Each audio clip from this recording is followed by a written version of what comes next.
Eccoci qui cari naviganti per proporvi un primer dedicato al Centurion, come sempre intenzionati a valorizzare archetipi particolari, anche dal budget abbordabile, sfruttando il risultato di un deck builder, Stefano Paradiso, che ci offre una lista interessante. La peculiarità di questo archetipo arriva innanzitutto dal color pie a disposizione, il bianco, spesso bistrattato anche ingiustamente, visto che di tanto in tanto alcuni comandanti di pregio hanno calcato le scene del formato, oltre che del nostro canale. In questa occasione abbiamo a che fare con una colonna portante a livello di flavor di questo colore, una leggendaria che fa dell'impedimento, dell'ostacolo alle giocate dell'avversario il suo punto di forza principale, in un gameplay in bilico tra aggressività e prudenza. Questa volta vi parleremo di Thalia, Heretical Cathar.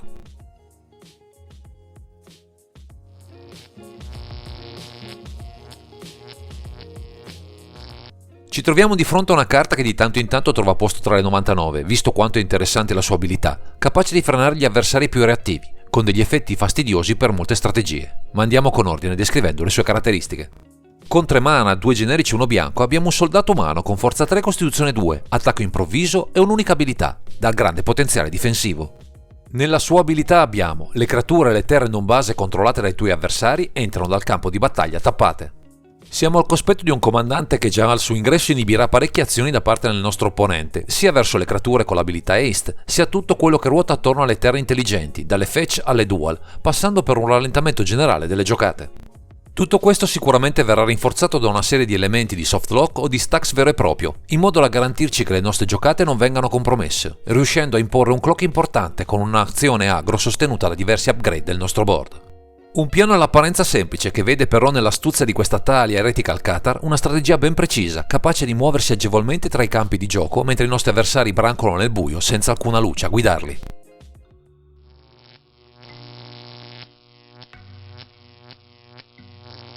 Visto cosa è in grado di fare Thalia Heretical Cathar per ostacolare il gameplay dei nostri avversari, è bene affiancare alle sue abilità presenti nella zona di comando altri effetti simili, che lasciano a noi il campo libero raggiungendo così in fretta la vittoria. Per questo motivo pescheremo a piene mani in questo color pie alla ricerca di elementi di stacks analoghi che possano coprire un po' tutto il meta, dandoci modo di comunque di avere le mani libere per apparecchiare il board, con Drunning Magistrate, Grand Abolisher, Leonie Arbiter, Spirit of the Labyrinth, Thalia Guardian of Tarben, Tic Tacker e Tomic Distinguished Avokist. Diversi elementi utili che spaziano su vari fronti, rendendo la vita dei nostri opponenti un vero inferno, mentre noi, un poco alla volta, ci muoviamo all'attacco. Ma c'è un altro modo per metterli in difficoltà, oltre a queste tech, con un land 8 mirato, in aggiunta a ciò che offre già il generale. Attraverso terre come Dust Bowl e Wasteland proveremo a rimuovere i pezzi più pregiati del nemico, cercando di scombinare la mana base avversaria, ma se ci trovassimo contro un monocolor, grazie a Flagstone o Troikar, potremo comunque approfittare di queste carte specifiche, altrimenti poco utili. Come ulteriore accorgimento per non trovarci a nostra volta indeboliti dalle nostre stesse strategie, non useremo le fetch in questa build, fornendo anche meno bersagli alle interazioni o alle creature che si alimentano grazie al nostro cimitero. Per vincere però non ci possiamo solo affidare a questi ostacoli, piuttosto a un piano aggro veloce che tenta con una curva mana risicata di aggredire l'avversario prima che possa reagire, a partire da una serie di drop a 1 dalle statistiche potenziate, con Dragon Hunter, Elite Vanguard, Expedition Envoy, Isamaru Adokonda, Mardo War Reaper, Savannah's Lion, Sky Marcher Aspirant, Soldier of the Pantheon, Usher the Fallen e Venerable Knight. Diversi bittanti che entrano subito in partita per picchiare quasi sempre per almeno 2 danni, con poche abilità aggiuntive certo, ma in grado di mettere in fretta pressione, erodendo rapidamente i punti vita del nemico, a cui affiancheremo una serie di drop a 2 più incisivi. Con Anafenza, King Tree Spirit, Glorybound Initiate, Sanctifier Elvec, Serra Avenger e Silver Knight, diamo maggiore consistenza alla nostra azione, con in alcuni casi anche delle tech in grado di pompare una creatura o portare in dote qualche keyword di pregio. Per ripartire anche dopo una vratta o aggiungere semplicemente nuovi abitanti nelle nostre combat, con Mishra's Factory e Mutavolt, mettiamo in campo qualche terra animabile, giusto per non smettere mai di menare l'opponente fino a azzerarne i punti vita. Abbiamo dalla nostra poi un'altra tech utile ad accelerare la nostra azione, Aether Vial, che ci permette di mettere in campo una delle nostre creature economiche senza spendere mana, aumentando i drop in campo il prima possibile. Sempre con l'intento di spingerci all'attacco il più possibile, non possono mancare dei generatori di token, con Bridgeman, King of Erasures, Aether of Militia Captain che si trasformerà in Westvale Card Leader, Prescient Captain e Castle Ardenvale, così da avere sempre il board pieno pronto a rintuzzare eventuali removal. Cosa permetterà di incidere veramente sui punti vita dell'opponente saranno di certo una serie di pump effect a partire da una serie di creature che a vario titolo incrementeranno le statistiche del nostro board attraverso carte come Angel of Jubilation, Manlish Mashar, Council Lieutenant, Metallic Mimi e Thalia's Lieutenant. A questi lord, più o meno dedicati agli umani presenti in maggioranza in questa build, affiancheremo Luminar Aspirant per un +1/+1 estemporaneo per ogni nostra combat a una creatura già presente in campo, come ulteriore effetto di incremento. Non ci fermeremo solo a questo, visto quanto sono piccole mediamente le nostre creature, quindi aggiungeremo un artefatto, Spear of Heliod, e una serie di incantesimi, Always Watching, Force of Virtue e Honor of the Pure, che sono adatti alla nostra build mono bianca sempre a caccia di una fase agro solida. Se da un lato avremo quasi sempre delle creature piccole in campo, dall'altra con Champion of the Parish possiamo aspirare a un bittante di peso, che è in grado magari anche di arginare creature avversarie altrimenti troppo grosse da superare in statistiche. A corollario di tutte queste creature aggiungeremo un paio di incarnazioni di Gideon, con Gideon Blackblade e Kytheros Aerokakros, che si trasformerà in Gideon Battleforged per avere qualche arma in più per contrastare i board più complessi.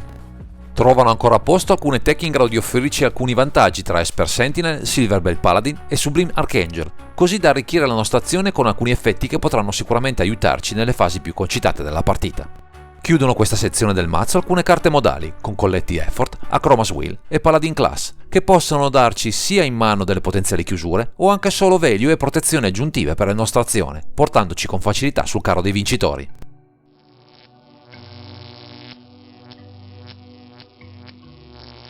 Dovendo costruire un'azione agro capitanata da Thalia Heretical Cathar, che punta anche a rallentare gli avversari nelle loro risposte di contrasto, è chiaro che i soli pali presenti tra il 99 non sono sufficienti a garantirci in ogni situazione una vittoria netta e sicura. Ecco perché, come sempre avviene in questo formato, per questa tipologia di mazzi che posseggono il bianco nel loro color pie, vengono implementate delle protezioni, prediligendo in questo caso le creature, che possono diventare anche dei bittanti, sfruttando carte come Dauntless Bodyguard, Mother's Rune e Silver Spirit. A questo inseriamo una scelta particolare, Luminous Broodmat, che può rianimare buona parte delle nostre creature non volanti, rendendole evasive e nuovamente disponibili per attaccare il malcapitato di turno.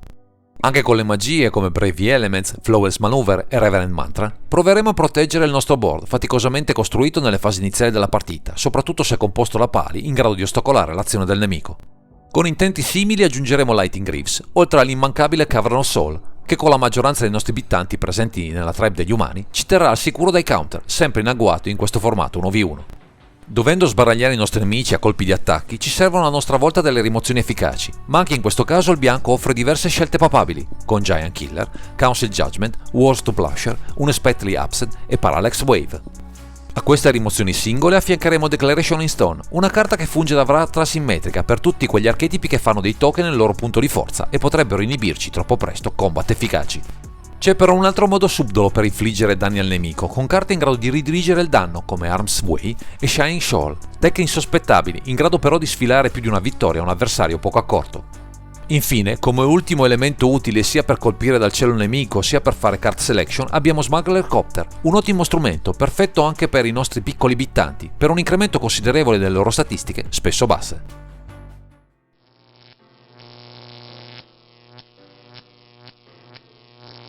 Il percorso che ha portato Stefano Paradiso ad approcciarsi al Centurion con questa taglia Heretical Cathar parte da molto lontano, quando il Vintage tipo 1 era il formato dominante, ormai più di 20 anni or sono.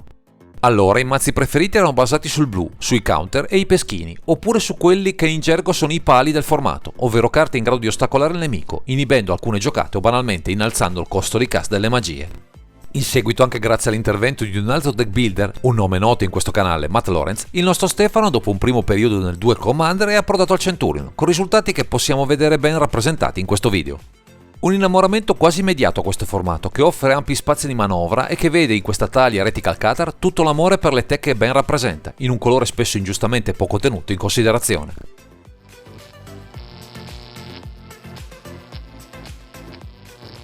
L'approccio costruito da Stefano Paradiso nella sua lista capitanata da taglia Heretical Cathar solo all'apparenza si può ridurre alla categoria degli agrodeck, anche in virtù dell'abilità messa in campo dal generale e da una parte consistente delle 99.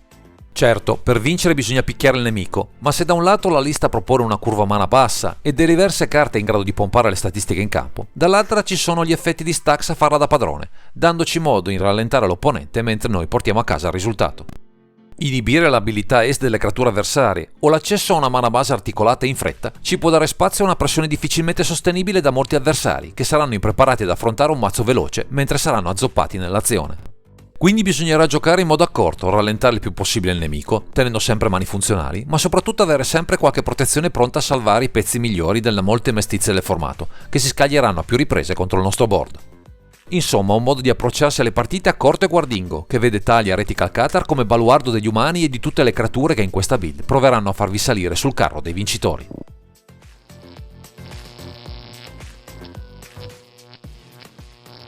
Grazie ai consigli del nostro deck builder proviamo ora a comprendere come questo archetipo basato su Thalia Heretical Cathar si posiziona nel meta Centurion rispetto ai diversi archetipi che al momento bazzicano tra i tavoli da gioco. A dispetto degli aggro deck classici, questo archetipo gode di una maggiore solidità, visto che ha diversi elementi in grado di contrastare diversi avversari, soprattutto se usano più colori, anche se bisogna fare alcuni distinguo, almeno rispetto all'esperienza accumulata dal suo pilota.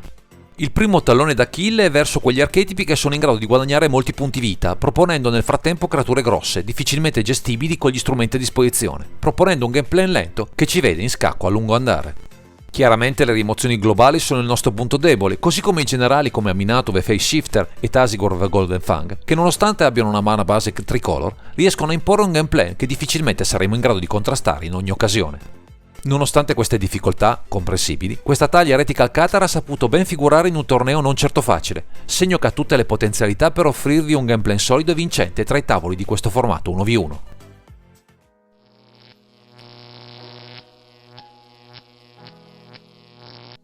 Nonostante siamo di fronte a un monocolor guidato da Thalia Heretical Cathar, il nostro Stefano Paradiso ha già intravisto nell'ultimo set, Innistrad Midnight Hunt, diverse carte interessanti da poter inserire nella sua build. Tra le creature citiamo Sul God Sentinel, Adeline Resplendent Cathar e Intrepid Adversary, che offrono diversi miglioramenti, tutti interessanti da testare in una build che fa della combat phase sul piano di gioco principale. Anche tra le removal, le aggiunte proposte da Cathar Commando e Fateful Absence sono interessanti, soprattutto perché uniscono da un lato una creatura in grado di colpire alla bisogna e un modo per colpire i Planeswalker dei nemici, spesso problematici per la nostra azione. Insomma, siete certi che a capo di questa Thalia Heretical Cathar potranno sempre sopraggiungere nuove carte per variare il mix presente nella vostra build. Sarà in base ai vostri gusti, o al meta del momento, decidere cosa è meglio per voi.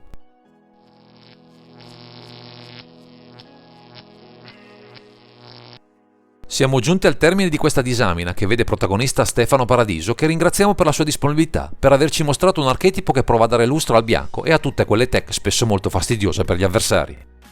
Se vi intriga provare una build particolare in grado di mettere in difficoltà più di un avversario con i suoi pali, questa Thalia Heretical Cathar potrebbe fare a caso vostro, tanto più se siete alle prime armi e vi spaventa approcciarvi a un formato nuovo con una mana base complessa da costruire. Per ulteriori approfondimenti o anche solo per saperne qualcosa di più su questo formato, seguite il canale su YouTube, Centurion TV. Il link è presente in fondo a questo video, dove troverete matchup, guide alle build e una community sempre pronta a darvi spunti e consigli. Direi che questo è tutto per questo video, grazie per averci seguito e non dimenticate di commentare, condividere e sottoscrivere il canale per ritrovarci sempre qui, su Underground Sea.